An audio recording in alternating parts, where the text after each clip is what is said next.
الرحمن الرحیم ولا تقف ما ليس لك به علم ان السمع والبصر والفؤاد كل اولئك كان عنه مسؤولا ولا تمش في الارض مرحا انك لن تخرق الارض ولن تبلغ الجبال طولا كل ذلك كان سيئه عند ربك مكروها ذلك مما أوحى إليك ربك من الحكمة ولا تجعل مع الله إلها آخر فتلقى في جهنم ملوما مدحورا صدق الله مولانا العظيم الصلاة والسلام عليك يا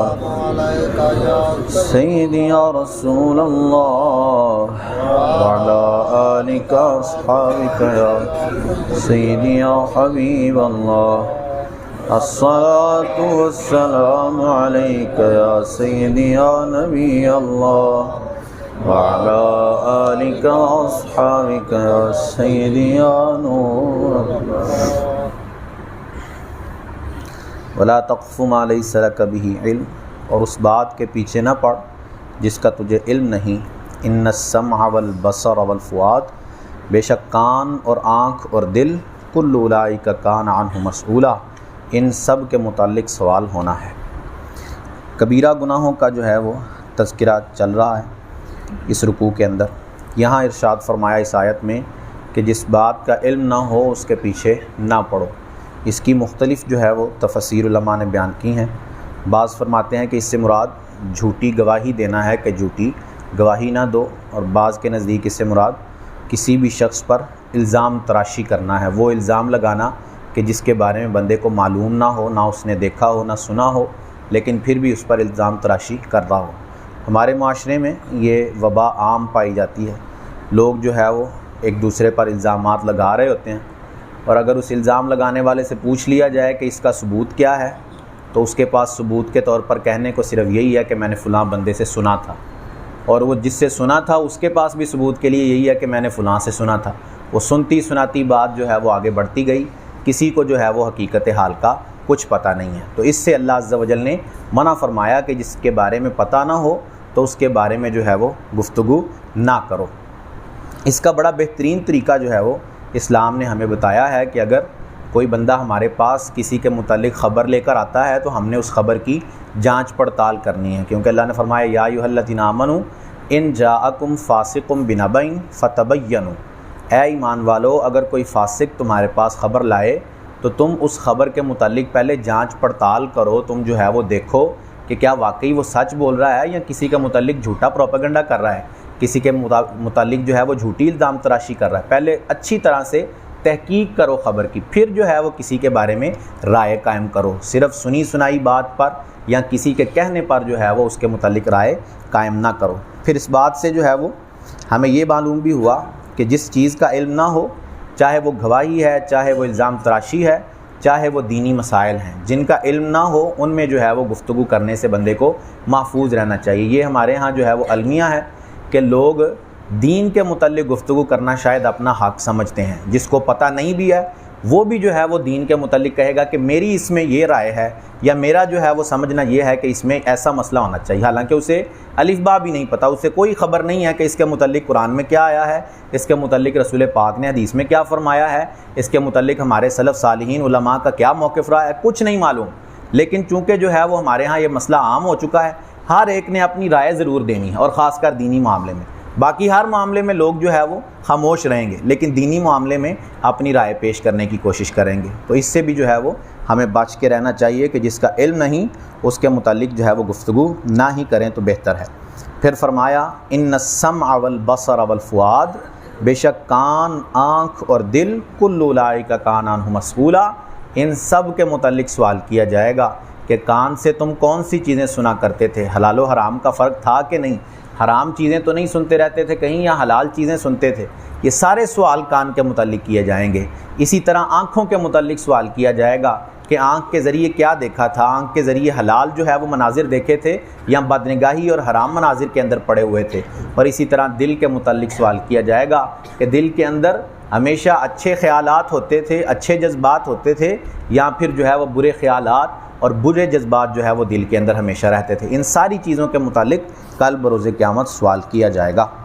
وَلَا تَمْشِ فِي الْأَرْضِ مَرَحًا، اور زمین میں اتراتا نہ چل، إِنَّكَ لَن تَخْرِقَ الْأَرْضَ وَلَن تَبْلُغَ الْجِبَالَ طُولًا، بے شک ہرگز تو زمین نہ چیر ڈالے گا اور ہرگز تو پہاڑوں کی بلندی کو نہ پہنچے گا۔ كُلُّ ذَلِكَ كَانَ سَيِّئُهُ عِندَ رَبِّكَ مَكْرُوهًا، یہ جو کچھ گزرا ان میں ہر چیز بری بات ہے تیرے رب کے نزدیک جو اسے ناپسند ہے۔ آخری بات جو انہی گناہوں کے اندر اللہ عز و جل نے ارشاد فرمایا کہ زمین میں اتراتا ہوا، یعنی اکڑ کر فخر و تکبر کے ساتھ نہ چل، بلکہ عاجزی کے ساتھ اور جو ہے وہ بڑی انکساری کے ساتھ زمین میں چل۔ کوئی تجھے دیکھے تو اسے یہ نہ لگے کہ یہ بندہ تکبر کر رہا ہے، یہ بندہ جو ہے وہ اکڑ کر چل رہا ہے۔ اکڑ کر چلنا جو ہے وہ اللہ عز و جل کو ناپسند ہے۔ وَعِبَادُ الرَّحْمَنِ الَّذِينَ يَمْشُونَ عَلَى الْأَرْضِ هَوْنًا، رحمان کے بندے وہ ہیں جو زمین پر نرمی کے ساتھ چلتے ہیں، عاجزی اور انکساری کے ساتھ چلتے ہیں، اکڑ کر نہیں چلتے۔ پھر اللہ نے فرمایا کہ اکڑ کر چلنا ہی کیوں ہے؟ إِنَّكَ لَن تَخْرِقَ الْأَرْضَ وَلَن تَبْلُغَ الْجِبَالَ طُولًا، تیری یہ جو اکڑ ہے تو اس اکڑ کے ذریعے زمین کو چیر نہیں سکتا، اور نہ ہی تو بلندی میں پہاڑوں کی بلندی کو پہنچ سکتا ہے، نہ تیرے اندر اوقات ہے، نہ تیری جو ہے وہ کوئی وقت ہے، تو پھر اکڑ کس بات کی ہے؟ ایک گندے پانی کے قطرے سے تجھے پیدا کیا گیا تھا، اور وہ گندا پانی ایسا ہے کہ کپڑے پر لگ جائے، کپڑے کو ناپاک کر دے، بندے کے جسم سے نکلے تو بندے کے لیے غسل کرنا لازمی ہو جائے۔ اس قطرے سے تیری پیدائش ہوئی، اور پھر تو اکڑ کر کے دکھاتا ہے، پھر تو اکڑتا ہے اور جو ہے وہ اکڑ کر زمین پہ چلتا ہے۔ اور اکڑ کس کے سامنے؟ جو رب ذوالجلال ہے، جو ہر چیز کا مالک و مختار ہے، اس کے سامنے اکڑ۔ تو پھر جو ہے وہ ایسی اکڑ کرنا بندہ جو ہے وہ بے وقوف ترین شخص ہے جو اس طرح اکڑ کر چلتا ہے۔ تو اللہ کو عاجزی کرنے والے، انکساری کرنے والے پسند ہیں، جو جھک کر چلنے والے ہیں۔ رسول کریم علیہ السلام کا جو انداز چلنے کا صحابہ کرام علیہم رضوان نے بیان کیا، آپ فرماتے ہیں کہ رسول کریم علیہ السلام اس طرح چلتے تھے جیسے کوئی آدمی اونچائی سے نیچے کی طرف آ رہا ہوتا ہے تو تھوڑا اسے جھک کر چلنا پڑتا ہے، اپنے پاؤں پر وزن ڈالنا پڑتا ہے تاکہ گر نہ جائے۔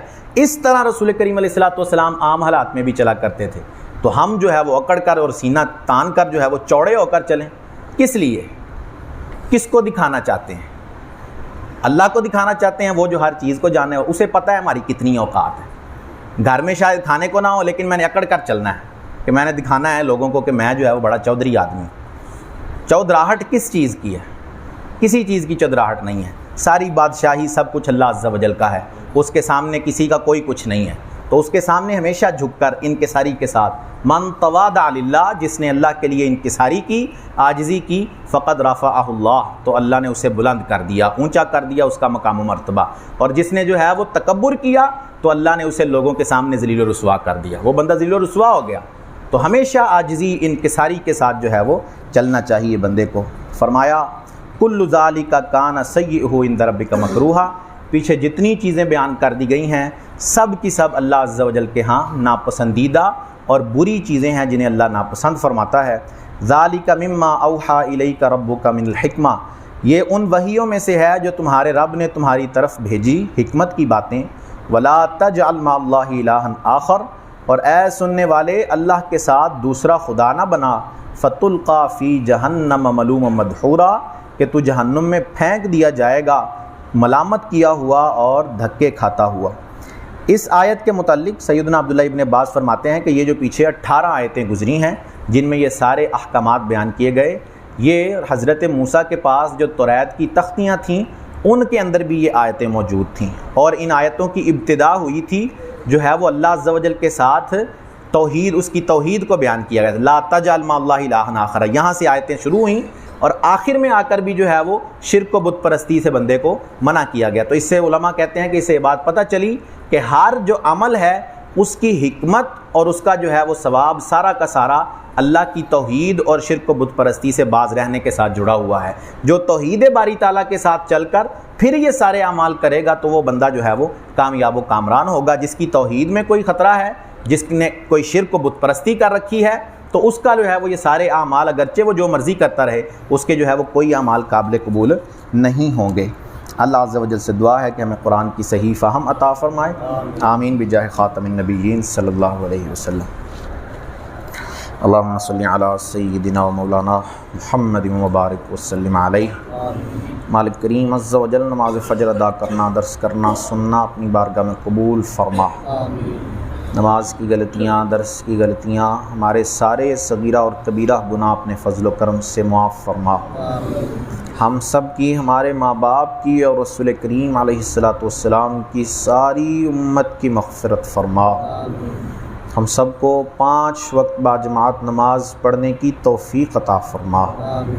مالک کریم اپنے کرم سے، اپنے فضل سے تمام بیماروں کو شفا عطا فرما، پریشان حالوں کی پریشانیاں دور فرما، رزق کی تنگیاں دور فرما، رزق حلال وسیع عطا فرما، اپنے سوا کبھی کسی کا محتاج نہ فرما، ہم سب کا خاتمہ بالایمان فرما۔